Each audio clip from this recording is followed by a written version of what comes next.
that she had gotten kind of complacent and didn't realize how bad inflation had got because she hadn't had to buy stuff because of the pantry that we had. So pantry can be kind of like inflation insurance too. Take me in your arms, do just what you want. You're the one I trust. I belong to you, and I'll always be around. Good morning, family. Hey, what's going on, fam? Welcome back to the channel. Welcome. Yes. So today we are continuing our pantry in a small apartment project.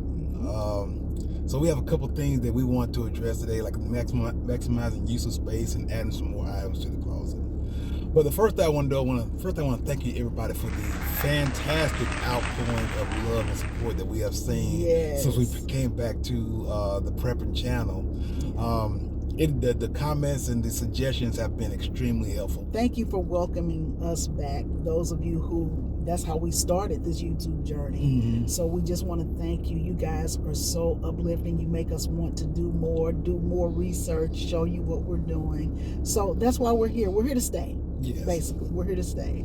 So we're going to start off small in this small apartment, and we're just going to show you how we're prepping, and then it's going to move on to bigger, because I want to let you guys understand that we will be moving into a house. We've just relocated to Houston. I like to give the backstory. There you go. So we've just relocated to Houston. If you guys know, Donald's retired military, and we found that here in Texas, it's one of the more military-friendly places. Right now, it's going to be on a small scale, but when we move, it's going to be on a bigger scale, right? And we're going to try to bring that bodega back that we had at the other place. But for right now, because when we were first prepping, a lot of people were like, well, what do you do when you don't have a big enough space? Or what do you do? So the goal is to make space, right?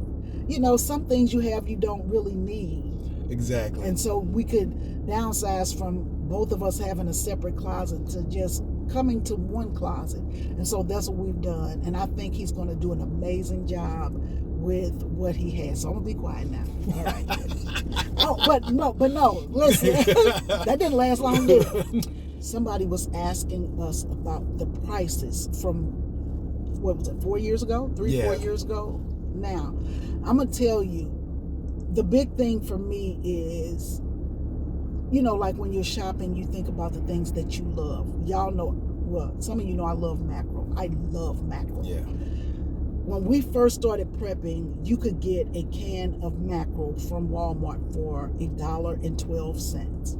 I remember that. It was $1. Clear as day. Clear as day, because I was like, I can get 20 cans, it'll be this, and every time I come back, I'll put my little 20 can, because I got that to the side. It was 20 cans for $22. I remember how easy that was to write out. And so I always put that in my budget, because I'm going to make me but one thing Peggy going to do is budget.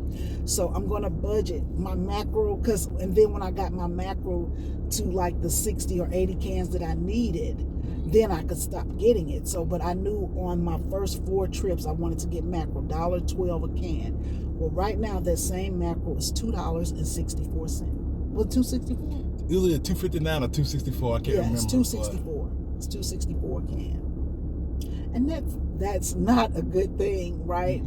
So prices have changed. And I'm waiting for things to go on sale. But I know time is winding down. I know I need to get my 3-month supply. Like, we're going to be going hard and fast and heavy, because we got to get a 3-month supply in a short amount of time before winter hits. When does winter actually hit? Like December, well, you know, Christmas? You start getting snowstorms around end of November, mid to end of November, because they've had snowstorms prior to Thanksgiving around here, or right after Thanksgiving. So I want to have our pantry set to a good enough supply by the mid part of November. Yeah. And today is the first day of October. So we got a lot of work to do. But I'm going to turn things over to Donald. I've talked enough. But just letting you guys know that we are working pretty quickly to get the minimum of a 3-month supply going, and then we'll add to it. One thing I want to address this morning before we head on out is what happened to our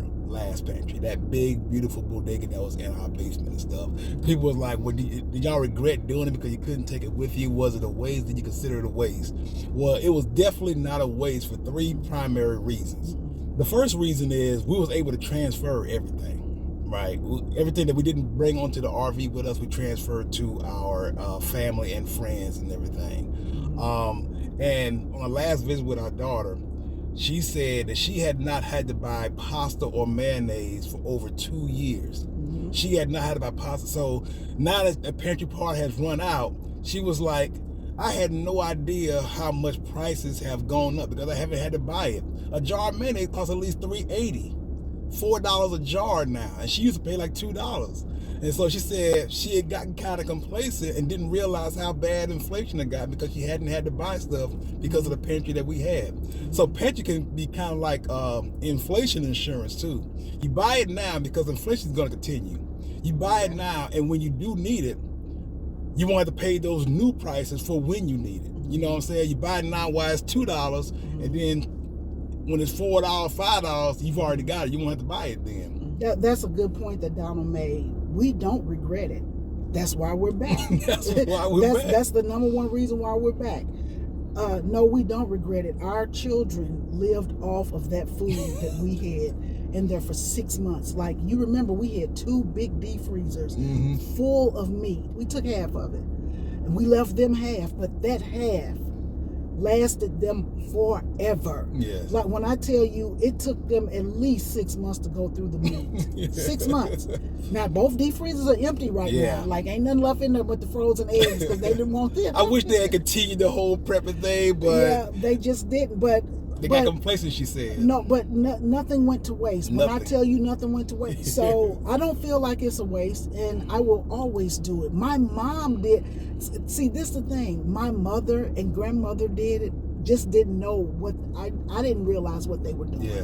When you went down to my grandma's basement, she had jars of beans and things, and I was just like, why does she have, I would always ask myself, why does she have all this food in jars? That's weird to me. My grandmama had peanuts and crushed tomatoes. I was like, what are you going to do with that stuff? But she did. You can do a lot with tomatoes, and we love boiled peanuts and everything. But they did it, but I guess they didn't teach us about it, or I don't know. We wasn't listening. We probably weren't, because right now we're warning people. Yes. Get ready for whatever, because in the world we live in today, nothing shocks me. And I just feel any day something could be said and boom, we're on lockdown again. What's the expression? Unforeseen occurrences befall us all. Yeah. Yeah, so you never know what's going to happen. You don't have to be like some sort of worry ward or anything like that. Things happen all the time to everybody, so it's always best to be prepared. Long story short, it definitely was not a waste. Everything was used. It brought security to us, and it gave us gave our kids some insurance against inflation, and now they're back to buying their own stuff. If they had kept it up, they might not have do so much. But so today we're working on the next part of our project. Y'all saw in the last video that we started our pantry in one of our walk-in closets, and it came with a couple shelves on 2 walls or 3 walls. But there's a space between the shelves that I want to try to utilize as best as possible. So I tried to do a little find the stud. You see right here, I tried to find the studs, and the stud finder stuck to the wall, but this wall part below it is empty. So I'm going to go out there and figure out a way using wall anchors or something like that. No matter how it comes out, I'm going to bring it to you guys, because if we fail, we're going to learn together. So I'm going to get some shelves in there. We're going to go ahead and continue to add to our pantry. I think we're going to get some more of the non-food items like soaps or something. Some people suggested Aldi's as a place to get like corned beef or soaps and stuff like that. So we're probably doing a trip to Aldi's today as well. Yeah. But whatever we end up doing, fam, we're just going to bring it to you. So we're going to go ahead and head on out, and we'll see you at the next spot. All right, fam. All right, fam.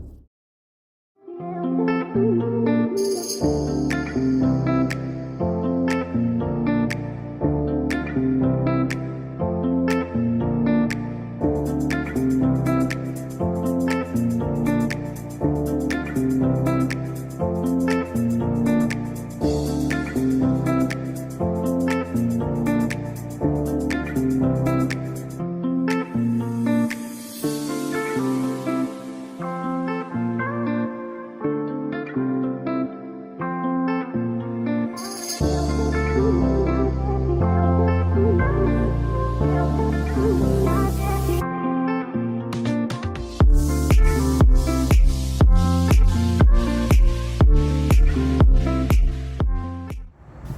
fam, so Aldi was great. I'm gonna talk to y'all a little bit more about that once we get home, but now I'm about to head into Lowe's to see if I can find some shelving. I have some good ideas of what I want, but you gotta keep in mind that we're in an apartment, so you just can't do whatever you feel like doing. I plan on using wall anchors and well, let's just see what they got, and I'll make my decision once I get in there. We're playing it by ear, fam, but like I said, whatever happens, I'm gonna bring it to you. If it's a mistake, we'll do it over later, but I'm gonna share everything with you. So let's go on inside, fam.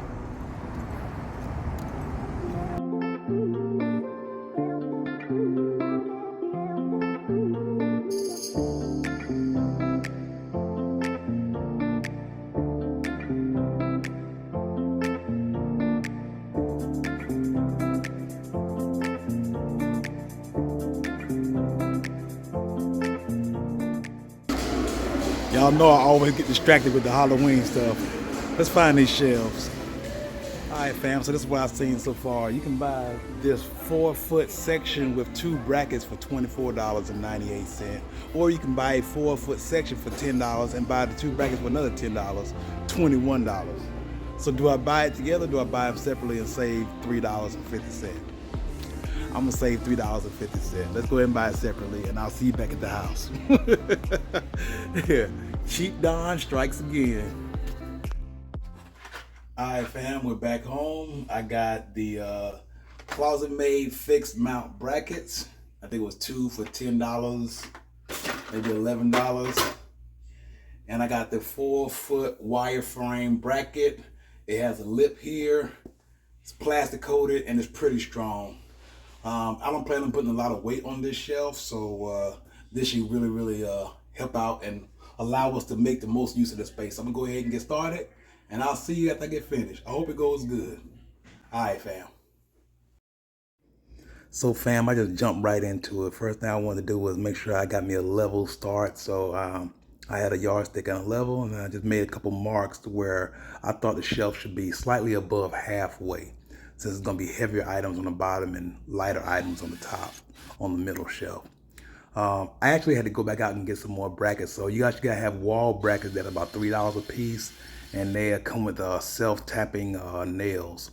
So after I went back to the store and got the other $3.58, the total for all my entire project came to about $25. So I had to find this little rod to hit the nail in, because if you hit the nail, you're actually gonna go through the plastic with the hammer. So I just put a little rod on the edge of the nail and use that to drive the nail in the rest of the way. I think it's possible you could have clipped on the little clips before you hang it, but this is what I was doing. Like I said, I just jumped right into it. I don't know why I do that, but I got a nice little level shelf here, and that side to set the wall bracket for the other side. Good thing I had these tools still. I'm telling you, tools is a man's best friend. I like actually hanging TVs, curtains, and now I like hanging shelves once I got everything I need. Now, where is that dang rod? Oh, here it is. So I'm going to go ahead and use this rod. Go ahead and hang the nails on the other side. These little tapping nails. Usually wall anchors these screws, but these use nails. So I don't know what the difference is, but it worked out good for me. Nice and level. Now I'm going to put the little brackets in for the more support to keep the front end of the shelf up. This wasn't very hard. Let me move this stuff out the way. Okay, so it wasn't very hard. Just after I made sure I got a level, I must use that level about 11 times for one little 4-foot shelf. I don't know if I overdid it or not, but I was happy with the results. I'm telling you now, I can have 5 drills and 20 hammers and I'll just be happy. I don't know why I like getting my hands into doing stuff, but it's for things like this. They actually come in handy. So I don't know what the load-bearing weight of these shelves are, but if your apartment allows you to hang TVs, I don't think they'll have a problem with you hanging this little shelf. The holes are about the same size or even a little smaller than the ones I use to hang the 3 TVs in our home. And once I got them all leveled there in place, it was a nice sturdy shelf that I'm going to be using for the lighter goods. There you go.